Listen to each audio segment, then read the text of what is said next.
जी, मुझे क्या कहना है, आज खुद दिल्ली पुलिस के कमिश्नर ये कह चुके हैं मीडिया को कि जो आरएन प्रोसेशन निकाला गया जहांगीरपुरी सी ब्लॉक में, वो बगैर परमिशन के निकाला गया। परमिशन पूछा ही नहीं उन्होंने।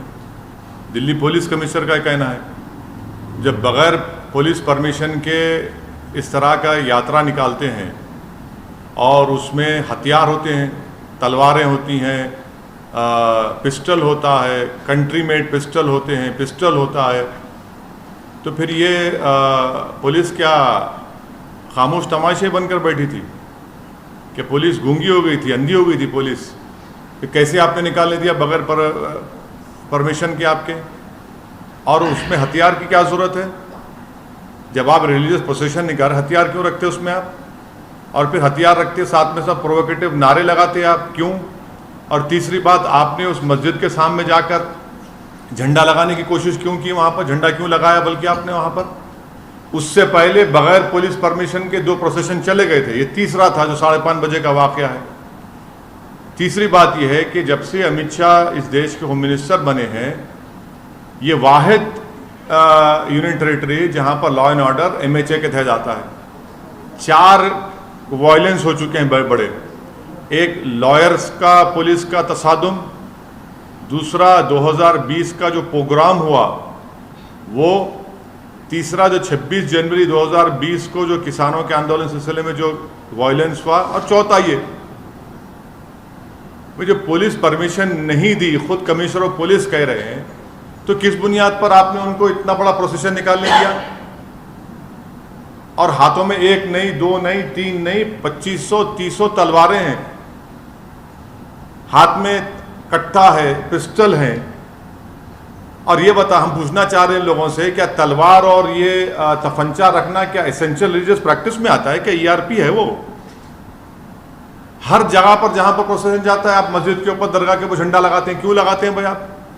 आप बराबर अपना प्रोसेशन निकालिए, मगर प्रोसेशन में प्रोवोकेटिव नारे लगाना, देश में रहना है तो ये नारा लगाना पड़ेगा, मुल्ले काटे जाएंगे, मियाँ फुला फुला, ये कौन सा प्रोवोकेटिव नारे लगा रहे आप? और दूसरी बात ये है कि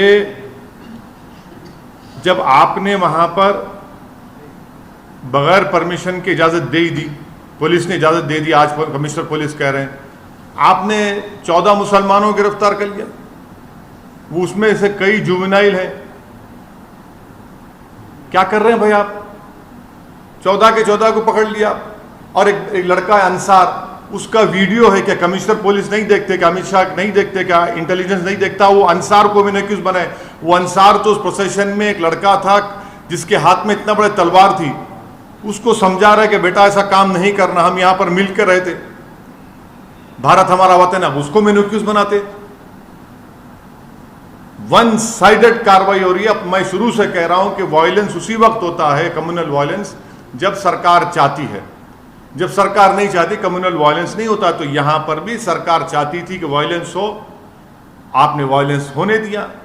आपकी नाक के नीचे तलवारें निकल रहे हैं, गाने बज रहे हैं, प्रोवोकेटिव गाने, आपके सामने मस्जिद के ऊपर झंडा लगाने की कोशिश, बल्कि लगा देते हैं कई जगह पर, इस जगह पर भी लगाया गया।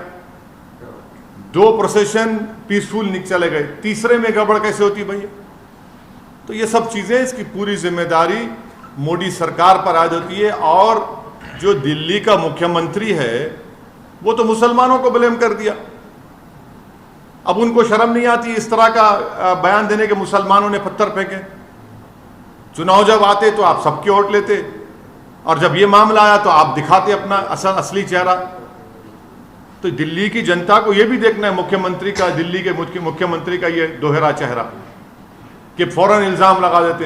अरे भाई, वहां पर बगैर परमिशन के जुलूस जाता है, हाथों में 1 नहीं 100 तलवारें हैं, मस्जिद के ऊपर झंडा लगाया जाता है, वहीं से झगड़ा शुरू होता पूरा। सर, लॉ एंड ऑर्डर किसी भी सरकार का वो होता है। दिल्ली में लॉ एंड ऑर्डर केंद्र सरकार के हाथ में है, और कोई भी सरकार ये नहीं चाहती कि लॉ एंड ऑर्डर खराब हो। और दंगे और ऐसी चीज़ें जो होती हैं वो अचानक से होती हैं, अचानक से नहीं होती। तो कोई अचानक से सरकार अपने ऊपर अचानक आप जिस सरकार पे blame कर रहे हैं वो नहीं अचानक से नहीं होती है। मैं आपको कई इंक्वायरी कमीशन की रिपोर्ट का हवाला दे दूंगा। भिवंडी में फसाद हुआ, उसकी इंक्वायरी कमेटी रिपोर्ट देख लीजिए। कई इंक्वायरी कमीशन रिपोर्ट देख लो आप। जब सरकार चाहती है कम्युनल वायलेंस होता है, और हमेशा रिलीजियस प्रोसेशन से ही कम्युनल वायलेंस होता है। जब दिल्ली का पुलिस कमिश्नर ये कह रहा है कि पुलिस से परमिशन नहीं लिया गया, देश की राजधानी में क्या इस तरह का काम होता है? सुनिए, स्लिप ऑफ द टंग नहीं, कोर्ट हुआ है। इंडिया टुडे के एक जर्नलिस्ट ने इसको कोट किया है और मैंने अभी रीट्वीट किया है उसको। क्या बात है, दिल्ली की राजधानी में आप जुलूस निकालने देते ऐसे ही आप दो। अच्छा चलिए, आपकी बात थोड़ी देर के लिए मान लेते हैं। दो प्रोसेशन पीसफुल गए नहीं गए वहां से उस मस्जिद के सामने से, पीसफुल गए नहीं गए वहां से उस मस्जिद के सामने से, तीसरे में गड़बड़ कैसे हुई? फिर क्या दिल्ली की राजधानी में तलवार को लेकर फिर सकता है?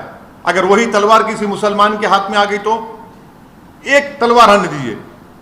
यहां पर एक नहीं, सौओं के हाथ में तलवारें हैं, कट्टा है, पिस्टल है, मुसलमानों के खिलाफ अनाप शनाप के आप नारे लगा रहे हैं, गाने बजा रहे हैं। अरे रिलीजियस प्रोसेशन है, राम के नाम पे निकाल रहे हैं, और उसमें गाली क्यों दे रहे हैं मुसलमान को? आप किसी मस्जिद पर, दरगाह पर झंडा क्यों लगा रहे हैं आप? क्या उत्तराखंड में आपने नहीं देखा कि दरगाह के ऊपर चढ़कर झंडा लगा दिया गया? वायलेंस को हम कंडेम करते हैं, वायलेंस की कोई इजाजत नहीं देता, मगर जब सरकार खुद खामोश तमाशाई बन के बैठी हुई है तो फिर ये तमाशा हो रहा है। तो दूसरी तरफ से भी तो वायलेंस हुआ, देखा एक आदमी ने तमंचा पकड़ा। हाँ, पकड़िए ना आप देखिए, आप लोग सुनिए, मैं आपसे गुजारिश कर रहा हूं कि मस्जिद के ऊपर झंडा लगाने का विजुअल क्यों नहीं दिखाया जाता टीवी के ऊपर? मस्जिद के सामने वो गाने बजाए जा रहे हो क्यों नहीं दिखाया जाता मीडिया में? सिर्फ सोशल मीडिया पर क्यों आता है? मस्जिद के सामने तलवारें लहराई जाती हैं, मस्जिद के सामने ठहरकर मियां फुला फुला गाली दी जाती है। ये क्या हो रहा है? फिर आप क्या कर रहे हैं? आप अगर कोई कानून अपने हाथ में लेता है तो एक्शन लीजिए, कोई रोक रहा नहीं है आपको। Due process of law follow होना चाहिए, मगर ये कौन सा है? आप तो सेलेक्टिव लॉ अप्लाई कर रहे हैं। वो अंसार जो बच्चे को रोका, समझाया, उसी को मैंने एक्यूज बना दिया आप। उसमें जुवेनाइल बच्चे हैं, उसमें आप वन साइडेड अरेस्ट किए जा रहे हैं मुसलमानों की। मैं ये चार्ज लगा रहा हूं दिल्ली सरकार के ऊपर, मोदी सरकार के ऊपर, दिल्ली के पथरमबाजी के ऊपर। Sir, BJP says opposition inciting crowds because of appeasement. What appeasement is there? You are in power. You are in power in every place. What appeasement is happening? Mob lynching is appeasement, is it? Is mob lynching an appeasement? Is playing provocative songs against Muslims appeasement? Carrying swords and saying that Musalman dash dash, is that appeasement? Erecting a flag on a masjid and dargah, is it appeasement? Of whom? किसका appeasement हो रहा है? पर sir, आप अमित शाह और मोदी सरकार को क्यों ब्लेम कर रहे हैं? क्योंकि दिल्ली की लॉ एंड ऑर्डर एक वाहिद यूनियन टेरिटरी है जो मोदी सरकार के तहत आती है। लॉ एंड ऑर्डर, मैं आपको एग्जाम्पल दे रहा हूं, 4 बड़े बड़े वायलेंस हुए हैं। एक लॉयर्स का प्रोटेस्ट, 2020 का प्रोग्राम, तीसरा आपके 26 जनवरी को जो फार्मर्स के प्रोटेस्ट से वायलेंस हुआ, तशद्दुद हुआ, और चौथा ये। लेकिन सर पहले भी 2 प्रोसेशंस निकाले गए, तीसरे में ही वही तो मैं आपसे अगर ऐसा कुछ होता तो वही तो मैं आपसे कह रहा हूं। 2 जब पीसफुल चले गए, तीसरे प्रोसेशन में ही इन्होंने उस मस्जिद के ऊपर वहां पर वो झंडा लगाया। नहीं सर, दूसरा सुनिए, वहीं पर उन्होंने तलवारें उनकी हाथों में हैं, 1 नहीं, 2 नहीं, 3 नहीं, हर एक के हाथ में तलवार है। मैं फोटो दिखाता हूं आपको, देख लो आप, वीडियो दिखाता हूं मैं आपको। लेकिन दूसरा वर्जन है कि वो एक जो बंदा जो गिरफ्तार हुआ है, सेकंड या थर्ड अक्यूज, उसने उकसाया है और वो गड़बड़ किया है। अंसार को जो आप एक्यूज बना रहे हैं, ये सरासर गलत है। उस लड़के ने कंट्रोल किया वहां पर। मैं अंसार, मेरा कोई दोस्त नहीं है, ना मेरे पार्टी का है, ना मैं उसको जानता हूं, मगर सब लोग कह रहे हैं कि वहां के हिंदू कह रहे हैं ना, वहां के हिंदू भाई कह रहे हैं उसके पड़ोसी हिंदू भाई हैं, वो कह रहे हैं अंसार की इंटेग्रिटी पर, उसके कैरेक्टर पर वो कह रहे हैं।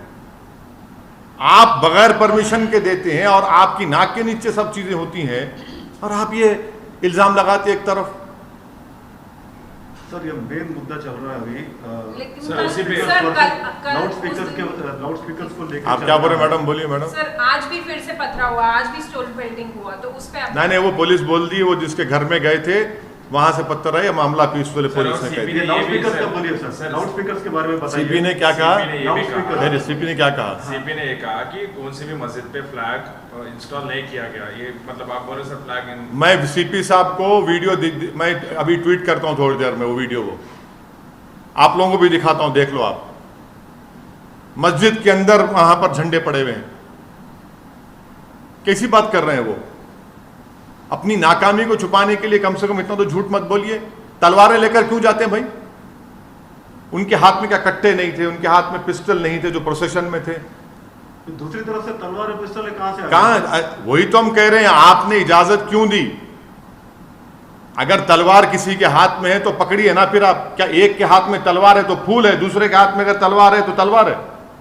वो कहां से आ गया? अब वही- पत्थर, छत पे पत्थरा है, सब चीज है पूरे कोई छत छत पे पत्थर अत्तर नहीं है। अरे- आप जब दो प्रोसेशन पीसफुल निकल गए बगैर परमिशन के, सुनिए, एक वर्जन है प्री कोई पूरे वर्जन छत पे एक लगा दिए, ब्लॉक में। ही वर्जन हम पिछले 40-50 साल से सुन रहे हैं कि मुसलमान जिम्मेदार है इसका, माइनॉरिटी जिम्मेदार है इसका, एक ही वर्जन सुन रहे हैं। और जब इंक्वायरी कमीशन की रिपोर्ट आती तो उसमें सच्चाई सामने आती। मैं आपको आप सुनिए, अब आप सुनना चाह रहे हैं ना, मैं सुनाता हूं आपको, सुनिए। रघुवीर दयाल कमीशन रांची में क्या हुआ 1964 में, फिर 1989 में शिलान्यास का जुलूस निकाला गया, जब क्या हुआ, फिर आप देख लीजिए भिवंडी में क्या हुआ। हाँ, उसके बाद फिर आपको मैं ये भी बता रहा हूं कि 22 अक्टूबर 1977 को वाराणसी में क्या हुआ। चौथा 1978 रामनवमी प्रोसेशन जमशेदपुर में क्या हुआ। 1979 को क्या स्टेटमेंट दिया था बाला साहब द्योरस ने, वो सुन लीजिए 7 अप्रैल को। फिर उसके बाद आप justice Narayan commission of inquiry पढ़ लीजिए, उसमें क्या कहा था। हैदराबाद में गणेश चतुर्थी का जुलूस 7 सितंबर 1983 को। फिर उसके बाद आप आ जाइए 1989